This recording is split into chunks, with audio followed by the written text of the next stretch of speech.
नमस्कार. चला, आज आपण परत बाहेर चाललेलो आहे. कारण आमच्या गावाशेजारी छोटी-छोटी देवांची मंदिरे ही तुम्हाला दाखवण्याचा प्रयत्न आहे. खूप गर्दी असते तिथे. असं नाही, देवाचं मंदिर हे कधीच छोटं नसतं. आपण चाललेलो आहे इंदोरी गावातील कडजाई माता म्हणजे सटवाई आईच्या दर्शनाला आणि ते इंदोरी गावातच आहे.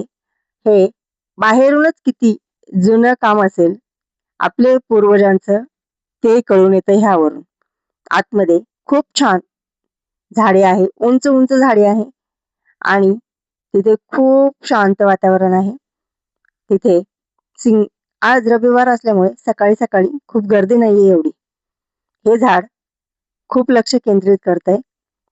असं म्हणतात, लहान मूल झाल्यावरती 5वीला सटवाई आई भाग्य लिहून जाते आणि मंदिरातल्या आवारातील हे बाहेरील सगळे देवांचे छोटासा व्हिडिओ आहे. ते आम्ही घेतलेला आहे. हे झाड आहे. हे इथे सगळी येऊन गोल फिरून पाया पडतात. काहीतरी कारण असेल, जे बहुतेक मला माहिती नाहीये त्यामुळे. आणि आता आम्ही आतमध्ये जाण्यासाठी निघालो. दारातच सिंह आहे. बहुतेक देवीचं वाहन असेल. काही कारण माहिती नाही. आतमध्ये खूप अंधार आहे.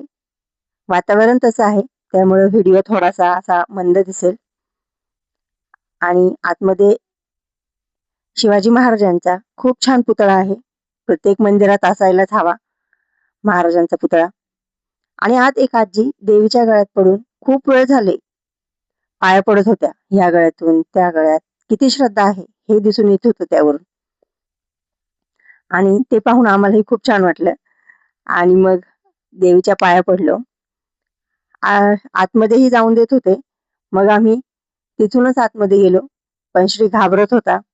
पण म्हटलं एकदा थोडंसं देवीच्या आईवर पायावरती डोकं ठेवू दे. आणि मग पाया पाडलं. दीदीलाही पाडलं. पण दीदी जास्त येत नव्हती. आणि मग आम्ही तिथून निघालो. दे साईडला हाताला दरवाजा आहे असं म्हणतात. देवीकडे पाठण करून बाहेर निघू नये म्हणून गोल छोट्या गाभाऱ्याला आपण फेरा मारून बाहेर निघतो. आणि मग एक राऊंड मारला की बाहेरच निघालो. पण हे झाड सारखं लक्ष केंद्रित करत होतं. काय सांगण्याचा प्रयत्न करत असेल बहुतेक हे. आणि तसंही म्हटलं जातं ना, लहान मूल असेल, आपण जेव्हा त्याचं जावळ काढतो, ती केसांची पहिली वट ही आपण सटवाई आईला वर अर्पण करतो, नैवेद्य दाखवला जातो. असंच काहीतरी सांगायचं असेल का? प्लीज आवडल्यास लाईक करा, सबस्क्राईब करा, शेअर करा. Thank you.